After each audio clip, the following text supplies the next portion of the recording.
उदयपुर जिले के गोगुंदा विधानसभा क्षेत्र के विधायक प्रताप भील पर बलात्कार का आरोप लगाने वाली महिला ने शुक्रवार को जिला पुलिस अधीक्षक का दरवाजा खटखटाया और न्याय की गुहार लगाई। पीड़ित ने जिला पुलिस अधीक्षक मनोज कुमार को बताया कि शादी का झांसा देकर गोगुंदा विधायक प्रताप भील ने बलात्कार किया।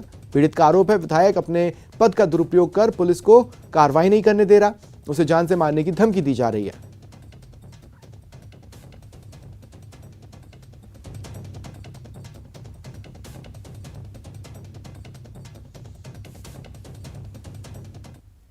मैं सिर्फ न्याय चाहती हूँ और सरकार से एक ही अपील है कि बस जल्द से जल्द मुझे न्याय दो। लेकिन पहले भी आपने 164 के बयान दिए थे और मैं मजबूर थी, मेरा बेटा किडनैप कर रखा था, मेरे को भी कैद करके रखा था, मैं क्या करती बताओ ना आप ही। मैं बाद में उसकी सब पहले मैं एक माँ हूँ, मैंने इसलिए थोड़े अपने बच्चे इतने बड़े किए मेहनत कर करके। पीड़िता काफ़ी परेशान है। इन्होंने मेरे से मदद की गुहार मांगी। इन्होंने वसुंधरा राजे तक और किरोड़ीलाल मीणा तक सभी से इन्होंने मदद मांगी, लेकिन किसी ने इनकी मदद नहीं की। इन्होंने बयान बदले, प्रेशर में आकर बयान बदलना पड़ा इनको। इनके बच्चे को प्रताप गमेती ने किडनैप करके रख लिया था, तो हर कोई माँ ये ऐसा पहले यही चाहेगी कि मेरा बच्चा कैसे भी मैं बचाऊँ, इसलिए मजबूरपन इन्होंने है ना उस समय बयान बदला। मैं चाहती हूँ कि प्रताप गमेती को जेल की सजा हो, सलाखों के पीछे जाए। उदयपुर के आदिवासी बहुल कोटड़ा में एक कथित लव जिहाद मामले ने तूल पकड़ा। स्थानीय लोगों ने कोटड़ा के बाजार बंद करवाए। दोषियों के खिलाफ कड़ी कार्रवाई को लेकर उपखंड कार्यालय का घेराव किया। मामले में युवती के एक युवक के साथ घर से भाग जाने की घटना के बाद लड़की की मां ने खुदकुशी कर ली। लड़की दलित समाज से है। लड़की को युवक के चंगुल से छुड़ाने की मांग को लेकर इलाके में तनाव बढ़ गया। मृतका के परिजनों ने आरोपी युवक की गिरफ्तारी न होने तक शव का पोस्टमार्टम कराने से इनकार कर दिया। सभी से निवेदन करता हूं कि इस आंदोलन को लेके जब तक है उसकी माँ उसकी डिप्रेशन में आके उसकी मौत हो गई, सल्फोज की गोली खा गई, वो उसकी डेथ बॉडी भी यही पड़ी है। 306 के अपराध धारा केस वो होना चाहिए और दूसरा पॉक्सो एक्ट का केस लगना चाहिए और उस परिवार को मुआवजा मिलना चाहिए। ये हमारी विशेष प्रशासन से मांग है। इस मामले की जैसे ही पुलिस को जानकारी आई, तत्परता से पुलिस ने परिजनों से संपर्क किया और जिस तरीके से जो एफआईआर परिजनों द्वारा दी गई है वही एफआईआर तत्काल दर्ज की जाकर और उसमें अनुसंधान प्रारंभ कर दिया गया है। मौके पे एडिशनल एसपी और डीवाईएसपी और संबंधित एसएचओज को मौके पे भेजा गया है और अनुसंधान जारी है। पिंक सिटी में पुलिस के इकबाल पर सवाल उठ रहे हैं क्योंकि बेखौफ बदमाशों को शायद वर्दी का कोई खौफ नहीं रह गया। एक दिन पहले एक बैंक में दिन दहाड़े बड़ी लूट, दूसरे ही दिन घर में घुसकर दिन दहाड़े लाखों की लूट को अंजाम दे डाला। राजधानी में बेखौफ बदमाश, 2 दिन में 2 बड़ी लूट को अंजाम। पहले दिन दहाड़े बैंक में लूट, अब दिन दहाड़े घर में लूट। घर में घुसकर लाखों की लूट। शहर में शातिर लुटेरों से सावधान। बदमाशों ने पूर्व पार्षद की बड़ी बहू को बंधक बनाया, उनकी 2 माह की पोती को बंधक बनाया, जमकर उनको मारपीट की और यहां से करीब लाखों रुपए कैश और सोना लूट करके भाग निकले। 2 दिन 2 बड़ी लूट, शहर में सनसनी और वर्दी बेबस। जी हां, पिंक सिटी में पुलिस पस्त और बदमाश मस्त हैं। वो भी इस कदर की दिन दहाड़े हथियारों के बल पर एक के बाद एक बड़ी वारदात को अंजाम दे रहे हैं। राजधानी में सेंट्रल बैंक ऑफ इंडिया में दिन दहाड़े फायरिंग कर 15 लाख की लूट की वारदात के दूसरे ही दिन हथियार बंद नकाबपोश बदमाशों ने लाखों की लूट को अंजाम दिया है। सांगानेर में पूर्व पार्षद और प्रॉपर्टी डीलर के घर लूट। काले चश्मे, मास्क और हथियार के साथ आए 3 लुटेरे।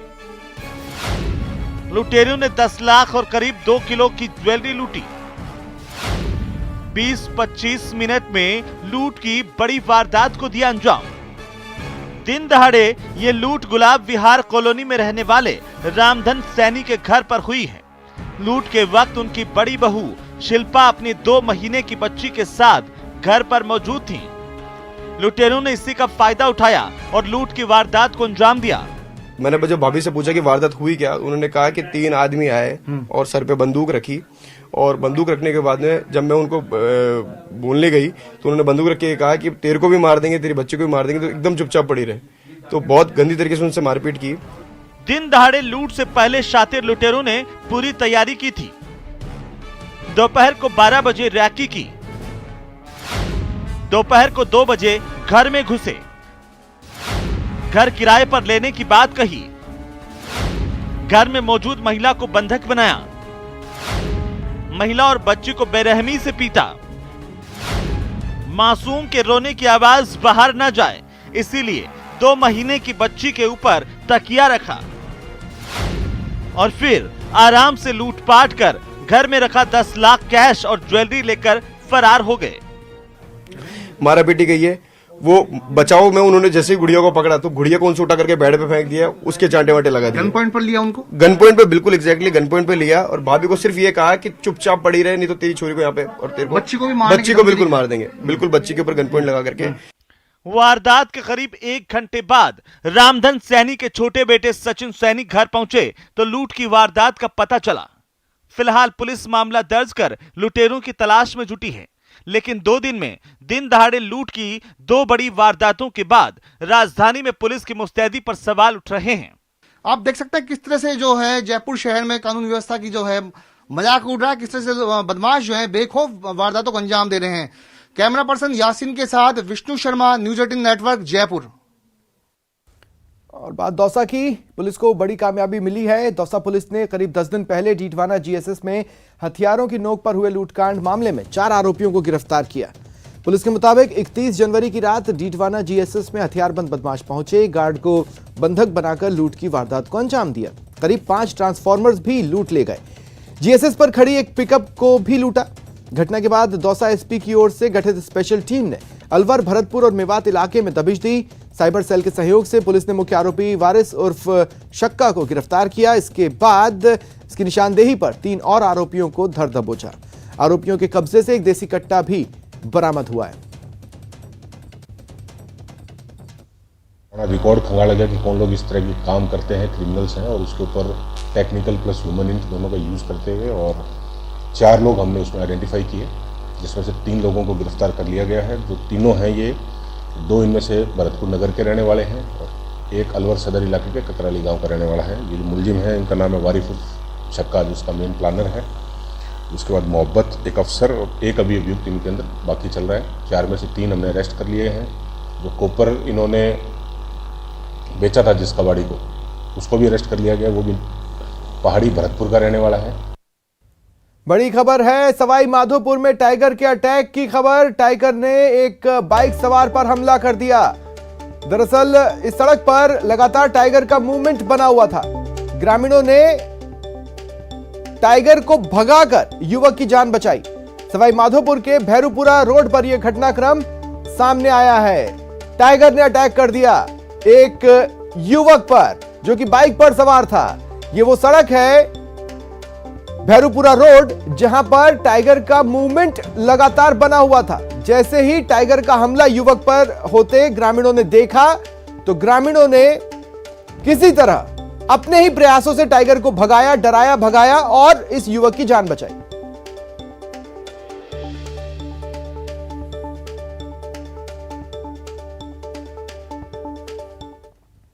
रुकते हैं ब्रेक के लिए।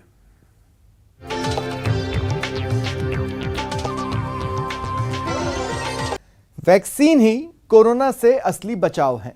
टीका कोरोना के खिलाफ सबसे बड़ा हथियार है, लेकिन चित्तौड़गढ़ में जब बच्चे वैक्सीन सेंटर पर वैक्सीन लगवाने पहुंचे तो जिम्मेदारों ने जो जवाब दिया उसे सुनकर वो सन्न रह गए। वैक्सीन सेंटर पर मनमानी। चित्तौड़गढ़ जिला अस्पताल में सामने आया है कि बच्चों के वैक्सीनेशन को लेकर गंभीर लापरवाही बरती जा रही है। यहाँ आने वाले बच्चों को दोपहर 2 बजे बाद वैक्सीन लगाए जाने की बात कही जा रही है, जबकि ऐसा न तो कोई नियम है न ऐसे कोई निर्देश। अभी जाओ, दोपहर 2 बजे आओ। वैक्सीन लगाने के लिए आए थे, वैक्सीन से नहीं, 2 बजे बाद का टाइम है। टीका पर बच्चों को टका सा जवाब। कहा कि अभी वैक्सीन खत्म हो गई है, 2 बजे बाद आना, नहीं मिले तो फिर कल आना, कल लगेंगे। क्या ऐसे कोरोना से जंग जीतेंगे? चित्तौड़गढ़ के सेंटर पर वैक्सीन है, वैक्सीन लगाने वाले हैं और वैक्सीन लगवाने वाले भी हैं, लेकिन फिर भी सुबह से इन बच्चों को टीके पर टका सा जवाब मिला। सही समय पर बच्चे यहाँ वैक्सीन के लिए पहुँचे जरूर, लेकिन जिम्मेदारों से जो जवाब मिला उसे सुनकर बच्चे हैरान और परेशान हो गए। आप भी सुनिए इन बच्चों से वैक्सीन लगाने वालों ने क्या कहा। कि अभी वैक्सीन खत्म हो गई है, 2 बजे बाद आना, नहीं मिले तो फिर कल आना, कल लगेंगे। वैक्सीन लगाने के लिए आए थे बट वैक्सीन से नहीं लगी, फिर 2 बजे बाद का टाइम दिया। सुना टीका के टोटे का रोना रोया गया। हालांकि जब कैमरा चला तो वैक्सीन भी पहुंची और बच्चों को वैक्सीन लगाई भी गई, लेकिन बड़ा सवाल यही है कि आखिर ऐसी लापरवाही क्यों की गई। हालांकि मुख्य चिकित्सा और स्वास्थ्य अधिकारी जिम्मेदारों पर कार्रवाई की बात जरूर कह रहे हैं। वैक्सीन की शॉर्टेज थी कल तक, ये तो है, लेकिन वैक्सीन हमारे पास कल शाम को प्राप्त हो चुकी है पर्याप्त मात्रा में और हमने सभी सेंटर्स पर बंटवा दिया है। और हमारा फोकस यही है कि ज़्यादा से ज़्यादा जो 15 से 18 एज ग्रुप के बच्चे हैं और बाकी जो सेकेंड डोज के जो ड्यू बेनिफिशरी है 10+ में, उन सबको वैक्सीनेट किया जाए। लेकिन जैसे आप बता रहे हो कि 2 बजे बाद इस तरह का कोई नियम नहीं है और मैंने अभी आरटीओ से बात की है और मैं अभी दिखवा करके इसमें जो भी दोषी है लापरवाही कर रहा है उसमें मैं कार्रवाई करूँगा। चित्तौड़गढ़ के बच्चों ने बड़ों को सीख देते हुए वैक्सीन लगाने में बड़ी पहल की है। यहाँ 65% से अधिक बच्चों को वैक्सीन लग चुकी है। ये आंकड़ा जल्द से जल्द 100% हो जाए, इसीलिए 15 से 18 साल के बच्चे बढ़ चढ़कर वैक्सीनेशन मुहिम का हिस्सा बन रहे हैं। लेकिन अगर जिम्मेदार ऐसी लेट लतीफी दिखाएंगे तो घातक कोरोना से हम जंग कैसे जीत पाएंगे। ऐसे हालातों में जब वैक्सीन पूरी तरीके से जिले में उपलब्ध है लेकिन लोगों को वैक्सीन नहीं लगाए जाने को लेकर लापरवाही पर कार्रवाई की बात की जा रही है। अब देखने वाली बात होगी कि किस तरह की कार्रवाई की जाती है और किस तरह का एक्शन किया जाता है। कैमरा पर्सन सत्यनारायण के साथ सुभाष बैरागी, न्यूज़ 18 चित्तौड़गढ़। ख्वाजा की नगरी अजमेर से 21 फीट लंबी और चौड़ी चादर लेकर श्रद्धालुओं का एक दल शुक्रवार को रामदेवरा पहुंचा।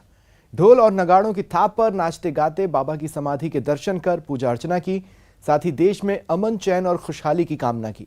इस अवसर पर अजमेर से आए अंकुर कंजर ने बताया कि ये उनकी 5वीं यात्रा है। वो हर साल बाबा रामदेव की समाधि के दर्शन करने ख्वाजा की नगरी अजमेर से बाबा के दर पर आते हैं।